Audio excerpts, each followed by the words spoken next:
Do you think that everyone knows deep inside that there's a God? Well, I happen to see that question on an apologetics thread that I'm following this morning. Let me show you the post, and I think it's worthy of talking about. Here it is.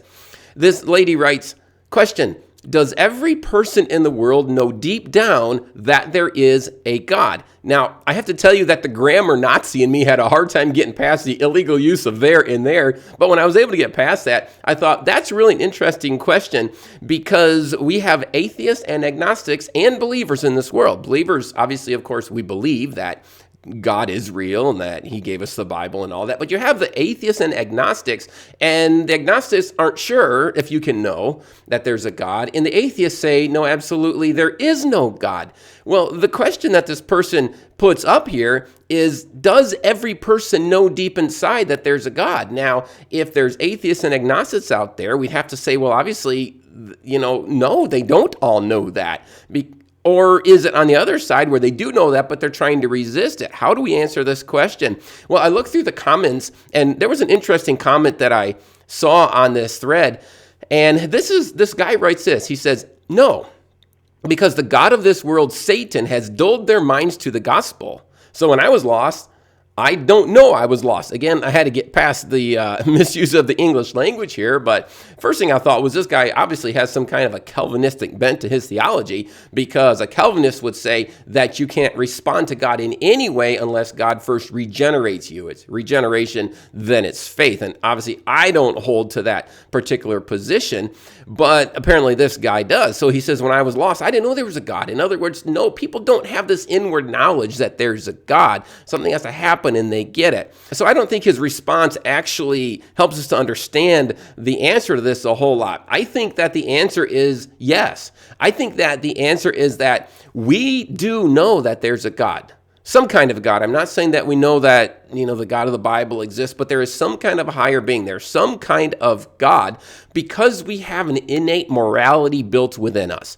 We know that some things are right and that some things are wrong. So some people seem to have a problem believing that God exists. Some people believe that, hey, of course he exists. They just seem to know it, which, by the way, is a very interesting discussion when we're dealing with apologetics. Now, apologetics is the study of why we believe what we believe, defending the faith. And there are two ways of looking at apologetics. There's actually more, but two primary ways. They're called presuppositional and evidential. Evidential apologetics tries to prove to you through archaeology, through science, through logic, through all these things, prove to you that God is real, that he exists, that the Bible is the word of God, and so on. Presuppositional apologetics basically says, you know it. You actually know things, and I don't have to tell you them. And so those are two different ways of looking at apologetics, and we could discuss that here, but I'm not going to take time on that. But if that's interesting to you and you would like me to do a video on that, please let me know in the comments of this video. I'd be glad to want to describe the difference between presuppositional apologetics and evidential apologetics. I think that's an interesting thing. But back here to this question, do people just automatically know innately that there is a God? Now, the first place that my mind went when I saw this question was Romans chapter 1. And as I looked through the thread, many other people had the same thought. Let me read you Romans chapter 1, verses 18 to 20. And Paul says this, he says, for the wrath of God is revealed from heaven against all ungodliness and unrighteousness of men who suppress the truth in unrighteousness. Because what may be known of God is manifest in them, for God has shown it to them. For since the creation of the world, his invisible attributes are clearly seen, being understood by the things that are made, even his eternal power and Godhead, so that they are without excuse. So let's break this down a little bit here. In verse 18, it says that God's wrath is revealed against the people who suppress the truth in unrighteousness. If they're suppressing the truth, it means that they have the truth, but they're rejecting it. They're suppressing it. For some reason, they don't want to accept it. But what is the truth? The truth is given to us there in verse 9. It says that which may be known of God. So people have a knowledge of God that is built within them. And they can see it, as we're going to see here in just a minute. They can see it around them in creation. And it's, like I said, it's not necessarily that they understand everything about the God of the Bible, but they know there is some kind of a higher being. There is some kind of a God. And if there is some kind of a higher being, if there is some kind of a God, then we are accountable to him.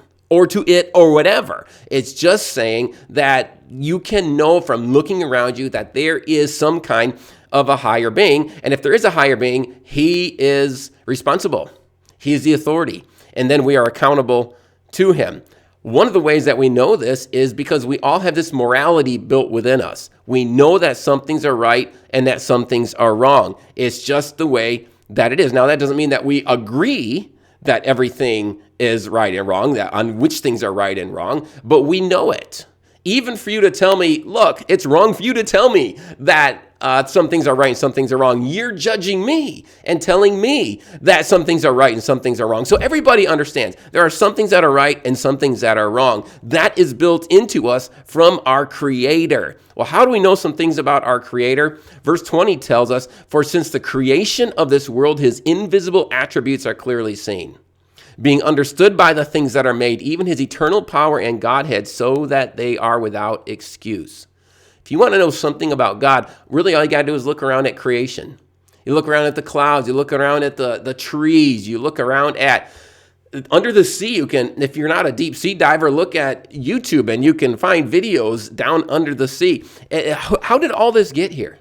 You say, all this had to get here from somebody that is outside of all this. Somebody that exists outside of creation. Where did it all come from? Where did intelligence come from? I mean, we have this level of intelligence. Some obviously a little bit more than others, and that's becoming more and more clear. This is 2020 here, if you're watching this later, and I just am amazed at the lack of intelligence. It seems like that's out there. But we have a certain level of intelligence, right? Where does that come from?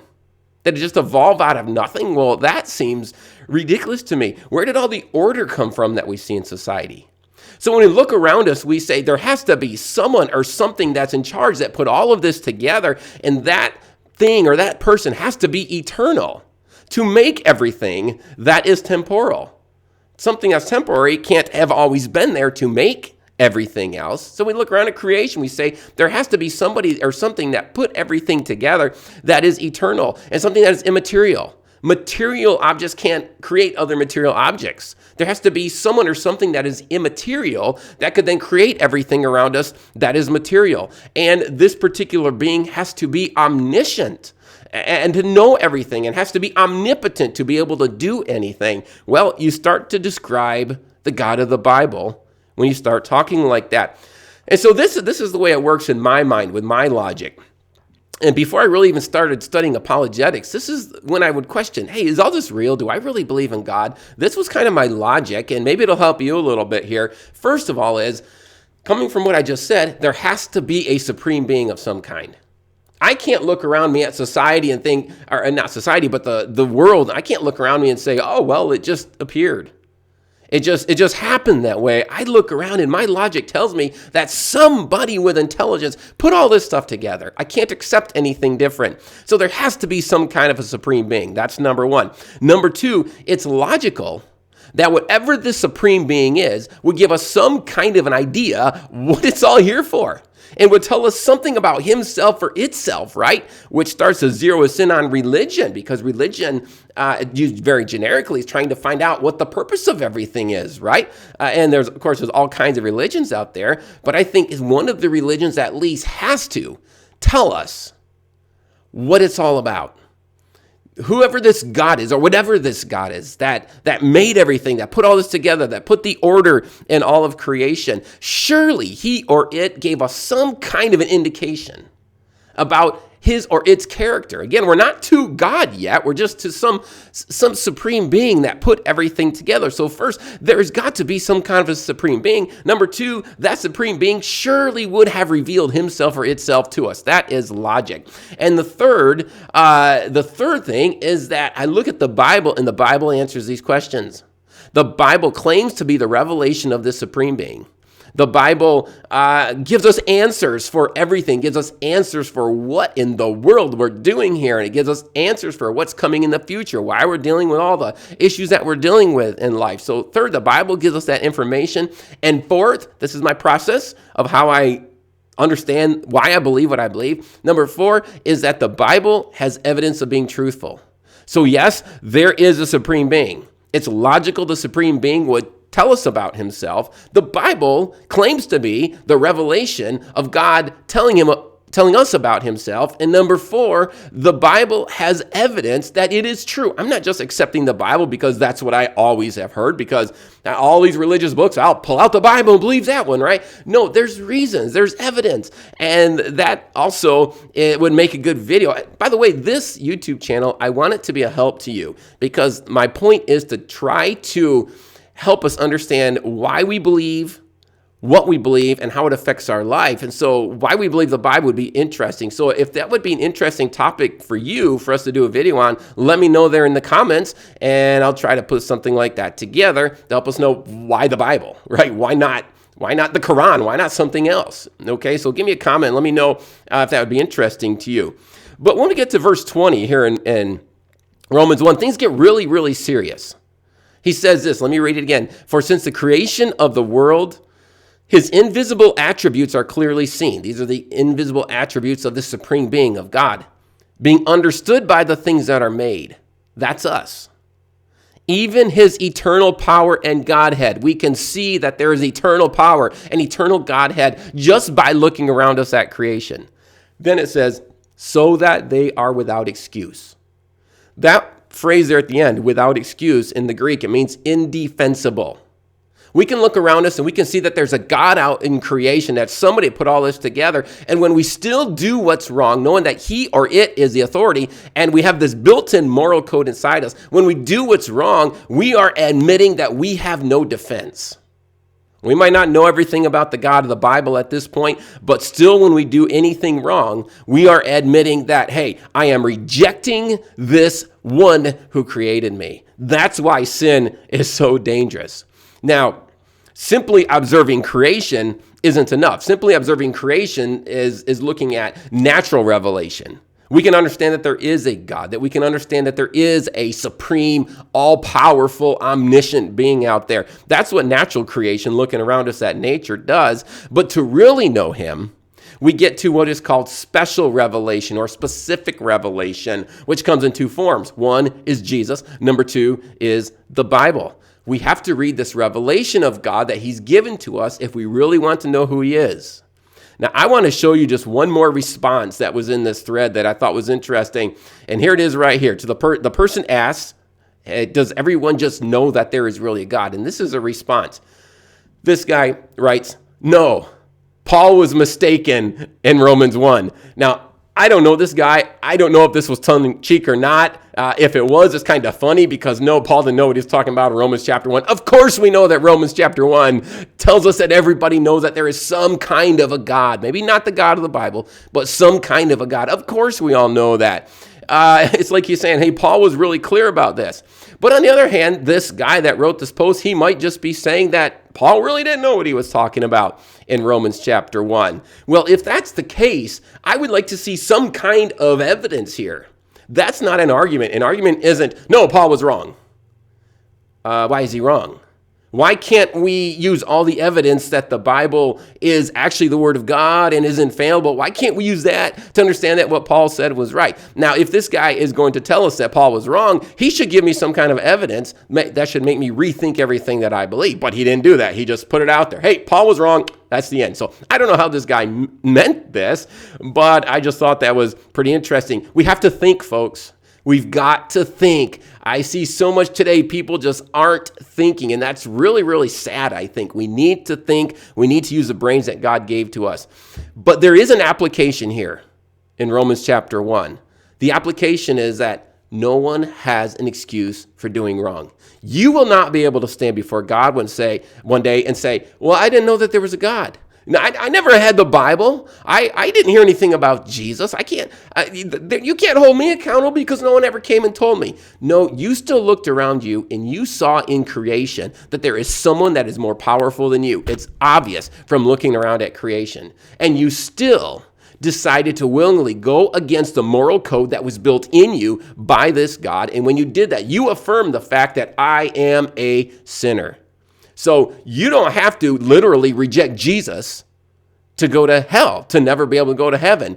You have to sin one time.